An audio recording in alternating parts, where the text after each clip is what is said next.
Aviso importante. É estritamente proibida a cópia parcial ou total de qualquer informação relacionada aos casos clínicos discutidos neste canal, bem como a divulgação de dados pessoais de pacientes de acordo com a LGPD. O sigilo e a confidencialidade dos pacientes são prioridades absolutas do diagnosticando e do professor Odilon Souza. Como profissionais de saúde, é nossa responsabilidade proteger suas informações e garantir o respeito à privacidade. Lembre-se de que as discussões neste canal são apenas para fins educacionais e colaborativos. Qualquer reprodução, divulgação não autorizada ou uso indevido das informações compartilhadas pode acarretar em consequências legais. Contamos com sua ética profissional e compromisso em manter a confidencialidade dos casos clínicos e a privacidade dos pacientes. Vamos trabalhar juntos para promover um ambiente seguro, respeitoso e focado no aprendizado mútuo. Agradecemos sua compreensão e colaboração nesse importante assunto. Olá, bem-vindo a mais um caso clínico do Diagnosticando. Esse caso a gente pode falar que é um pouquinho mais do mesmo, porque é outro caso de mordida profunda esquelética. Por que eu estou batendo tanto nessa história de mordida profunda esquelética, mordida aberta esquelética? Porque eu acho que as maloclusões esqueléticas verticais são as mais difíceis. Por quê? O dente, né, o posicionamento dos dentes estão contando uma história para a gente e o crescimento é outro. E se a gente levar os dentes em consideração, a gente vai errar. O diagnóstico não vai ficar legal. Mas espera aí, eu já vi você falando um monte de dente. Legal, eu falo muito, mas eu conto a história do posicionamento do dente. O posicionamento do dente vai me mostrar qual foi a compensação que aconteceu por causa do esqueleto do paciente, por causa do crescimento desse paciente. Ele não vai me contar a história da maloclusão.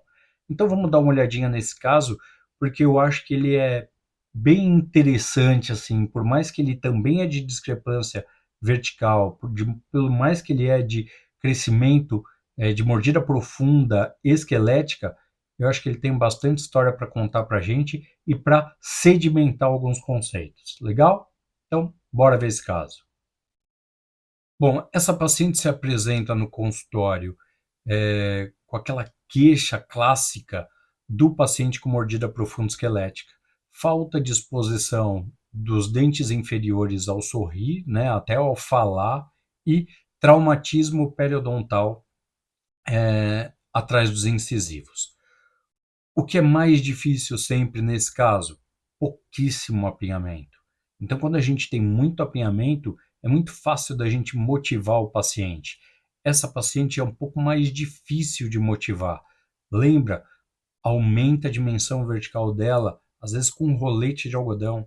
Coloca um roletezinho de algodão ali, mostra a face dela, mostra como vai ficar o sorriso, como a gente consegue melhorar o caso dela com com aumento inferior, né? Ou com uma rotação de mandíbula no sentido horário.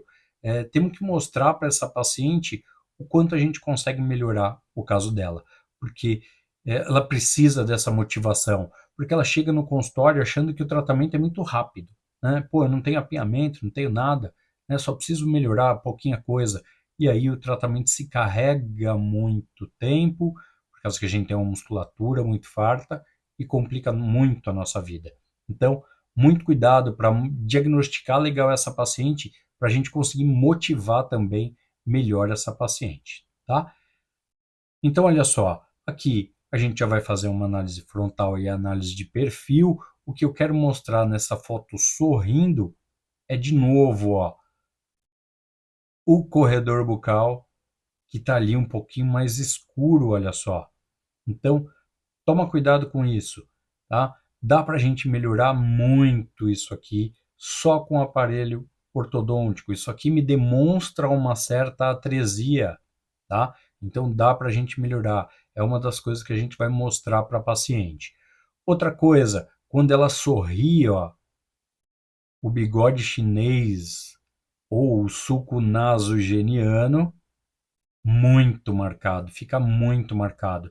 Se a gente for ver que ela é uma paciente muito nova, quando ela sorri, ela já está marcada, tá? Então, quanto mais velha ela ficar, pior vai ser, mais marcado vai ficar, tá bom?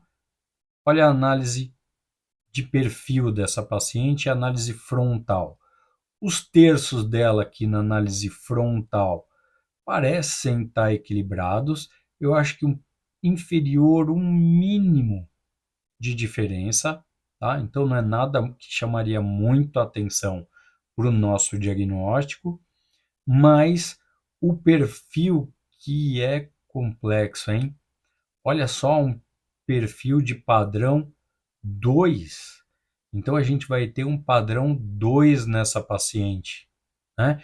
E eu tenho, ó, um pouquinho mais de gordura aqui, ó, no mento, não, aliás, no mento não, né? No ângulo da linha queixo-pescoço, né? Eu tenho um pouquinho mais de gordura e olha como atrapalha isso nela, né? Na face dela. Então, olha só como ela demonstra uma rotação. Aí você vai falar, caramba, olha só, tá na cara, olha só os molares dela, ó. Classe 2, mas, puxa, será que é uma classe 2 tão severa para eu estar com o perfil dessa maneira? Vou voltar um pouquinho aqui, ó. Olha a discrepância de perfil. Ah, ela pode estar com a cabeça um pouquinho mais abaixada? Pode, pode, tá? Mas cuidado, cuidado quando a gente determina isso. Mas olha a oclusão, uma classe 1 que escapou, né? Eu prefiro falar que ela é uma classe 1 que escapou. Olha que judiação, é muito pouquinho, muito pouquinho. Essa classe 2, linha média coincidente. E se a gente olhar, ó, uma outra coisa que é super importante, que é super característico do paciente com mordida profunda esquelética, que vocês não vão ver, por exemplo, num classe 2 ou num padrão 2. Olha como eu tenho aqui, o que eu falei do corredor, né? Tá vendo o corredor aqui, ó? Onde ficaria o corredor, né? Olha o masseter. O masseter dessa paciente é muito poderoso. Olha como tá afundado aqui, ó. Tá? Aí faltou espaço, o canino veio para fora, tá? Olha o apinhamento inferior. Então, olha a característica que eu falei. O paciente classe 2, né, ou padrão 2, ele já vai ter muito apinhamento. Principalmente se ele tem deficiência de mandíbula, uma curva de SP muito profunda. Aqui, olha a curva de SP dela, ó, é mínimo, tá? Então, vamos lá, vamos coletar mais dados aí. Na panorâmica, nada muito grave, né? Aqui a gente teria que ficar um pouquinho com cuidado por causa dessas articulações, mas se apresentar algum tipo de estalido, alguma coisa, a gente vai melhorar muito isso na contenção, porque a contenção desses pacientes tem que ser diferentes. Olha na tele, tá? Então, mesmo na tele, dá para a gente perceber que ela ainda é um padrãozinho 2. Talvez se eu passasse as linhas aqui, ela cairia até num padrãozinho 1, né? Puxando um pouquinho para o 2, tá? Mas cuidado, cuidado. Vamos lá, vamos mais. Cefalometria, vamos dar uma olhada na cefalometria USP. Olha lá, ó, FNP.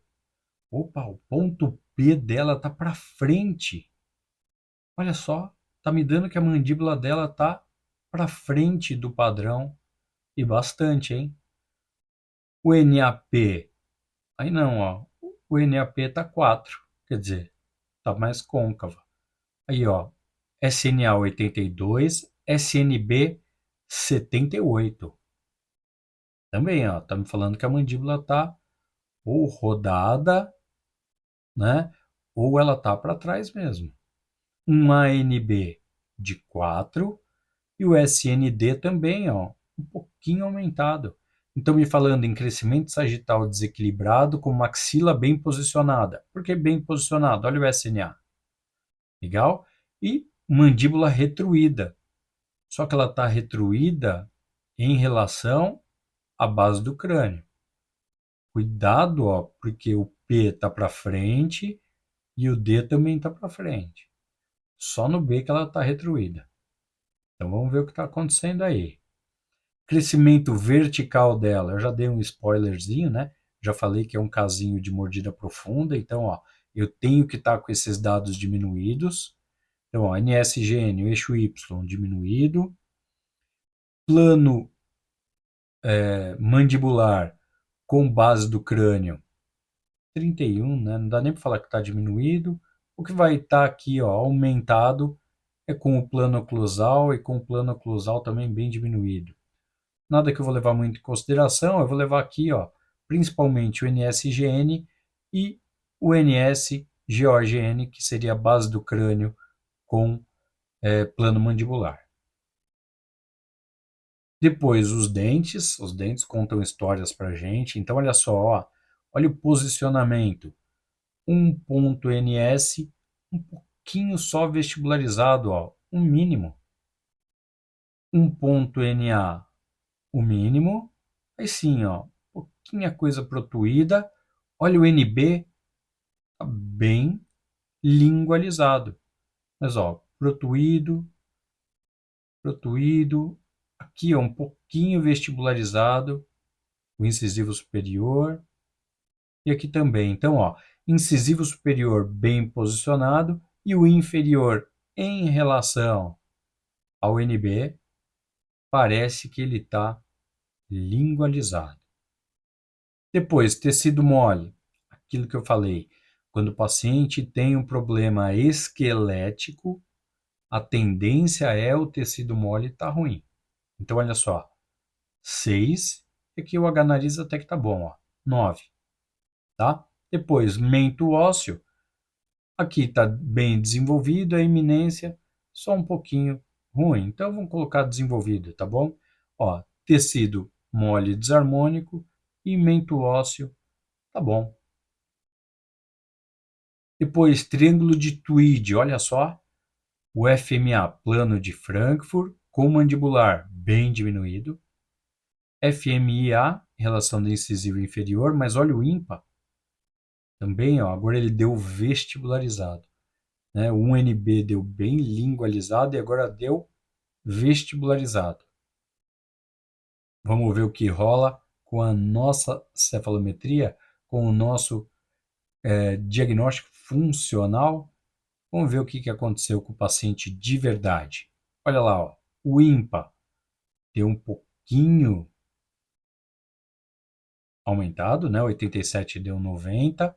Um ponto NS até que deu um pouquinho mais, tá? Mas olha quem manda, ó, o ângulo goníaco inferior era para estar 7,2, a gente considera um crescimento normal até 69 graus. Abaixo de 69 graus, a gente vai considerar ele mordida profunda esquelética. Então, esse é o diagnóstico da paciente: mordida profunda esquelética. Tá? De novo, por que eu uso o goníaco inferior? Porque, primeiro, ele é muito fácil de traçar. Ele tem delimitações muito tranquilas. O plano mandibular é muito tranquilo de marcar. Aqui, ó, o ramo, né? Eu vou pegar aqui o encontro do côndilo com o esfenoide e dividir o ângulo no meio até o NA, desculpa, o ponto N, ele também é muito fácil de achar. Então, por isso que a gente usa o goníaco inferior, ele é um ponto muito tranquilo da gente determinar e ele sofre pouca influência do crescimento de base do crânio. Ele é um ângulo muito da mandíbula mesmo, tá? Então, por isso que a gente vai preferir usar o goníaco inferior e aí 66, mordida profunda esquelética, certo? Tratamento. Então, como que a gente trata o paciente com mordida profunda esquelética? Rotação da mandíbula no sentido horário. Então, é isso que a gente vai precisar. Como? Montagem de aparelho, o platôzinho, né? E os elásticos prematuros de classe 2. Então, de novo, são elásticos que a gente vai colocar ali no fio 14, elásticos muito leves. Eu quero que aquele canino não vá para vestibular. Então, pensa, eu mostrei para vocês, vocês têm um masseter poderoso que está deixando a arcada da paciente com atresia, né? A gente viu lá nas fotos iniciais que a arcada da paciente tem atresia. Então, se essa atresia toda, né, se o masseter está ali presente e eu começar a fazer alinhamento e nivelamento, todo esse apinhamento da paciente vai ser transferido para vestibular. E se você transferir para vestibular, você vai criar uma paciente biprotusa. Então, por isso dos elásticos, eu só vou ancorar o canino. Eu vou fazer o quê? Todo o apinhamento dela se dissolver para posterior, tá bom? Normalmente 3 meses já vai dar conta. Então, olha só, fio 14, depois eu coloco os dois, ó, 16 até segundo molar, 14 até o segundo pré, tá? Então, ó, segundo molar na mecânica, superior sempre, sempre. 100% dos casos o molar superior tem que estar na mecânica. Molar inferior, vamos falar que eu acho que nem 50% dos casos eu coloco. Então, o superior tem que estar na mecânica. Porque imagina só, você tem uma atresia da arcada da paciente. Se você não colocar o segundo molar na mecânica, como que você vai melhorar esse segundo molar? Você não vai conseguir dissipar esse apinhamento para posterior. Ele vai de novo forçar esse apinhamento ser dissolvido para vestibular. E é tudo que a gente não quer. Tá bom? E depois disso, vestibularização. Bom, eu vou voltar aqui, ó, na foto da paciente para a gente voltar a mostrar para vocês a mecânica que a gente vai ter. Então, olha só, o elástico de classe 2, tá vendo? Ó? Ele vai segurar aqui no canino, ó, e vai fazer o quê? Eu não quero que esse apinhamento aqui, ó, que esse canino vá para vestibular. Se ele for para vestibular, ele vai criar um overjet aqui na paciente gigantesco. Não quero. Segura o canino com elástico de classe 2. E aí sim, ó, um pouquinho desse apinhamento que tem, ele vai para vestibular. O platô vai ajudar super. O que eu posso fazer mais aqui? Olha como a mordida dela é profunda. O que eu poderia fazer? Ah, mas professor, e se você distalizar? Mini implante, distaliza facinho isso aqui. Beleza, você distaliza. Legal, cheguei em classe 1 molar, cheguei em classe 1 de pré, classe 1 de canino, só que vai abrir um diasteminha aqui, ó, entre canino e lateral, tá? Como é que você vai fechar? Você vai retrair, mas olha a mordida profunda, você não vai conseguir retrair. Do outro lado, a mesma coisa, ó, do nosso lado direito aqui, esquerdo do paciente, eu distalizo só um pouquinho, distalizo, olha como eu não vou conseguir. Então, se você não tomar os cuidados, se o seu diagnóstico não for de mordida profunda esquelética, você vai alinhar e nivelar esse caso. Você vai jogar todos esses dentes para vestibular e a hora que você jogar todos esses dentes para vestibular, você vai descobrir uma verdadeira classe 2. Aí vai virar uma classe 2 de verdade, tá? E aí vai ficar bem difícil de você voltar com tudo isso para trás, tá bom? Então, muito cuidado. Qual seria a alternativa aqui? Não tem. Ah, e se eu intruir os incisivos? Tudo bem, vamos voltar lá na tele. Eu vou intruir os incisivos. Olha a relação do ápice do incisivo com o assoalho nasal. Incisivo superior não tem como intruir. Você não vai conseguir intruir essa mordida profunda pela rotação da mandíbula e não pela extrusão dos incisivos. Ah, mas parece tá. Presta atenção. Eu tenho uma restrição. Esses pacientes, eles são super chatos de bandar, por exemplo, porque tem uma restrição de extrusão, né, de erupção dos dentes posteriores. Imagina para bandar essa paciente, olha como é super curtinha o molar. O molar dela é mais curto do que o segundo pré. Olha comparando com o incisivo, olha o tamanho do incisivo, olha o tamanho do molar. Esses dentes posteriores, por causa da força do masseter, que não deixaram a mandíbula rodar. Por isso que o tratamento é o quê? Platô anterior e extrusão também dos dentes posteriores. É importante essa extrusão. O elástico de classe 2 e o platô vão ajudar a extruir os posteriores. Então essa é a diferença clássica. Entenderam? Pessoal, dúvidas? Converse com a gente. Vamos debater. Ah, não concordei. Ah, eu tenho outra opção. Ah, e se for isso, e se for aquilo? Maravilha. Pergunta pra gente. É o que eu quero. Tá bom? Vamos conversar, vamos debater. Esse é o gostoso da ortodontia. A gente tem que aprender em cada caso, porque eles têm similaridades muito grandes, mas tem jeitos aí diferentes da gente mexer. E eu quero debater isso com vocês. Legal? Um abraço. Até o próximo caso.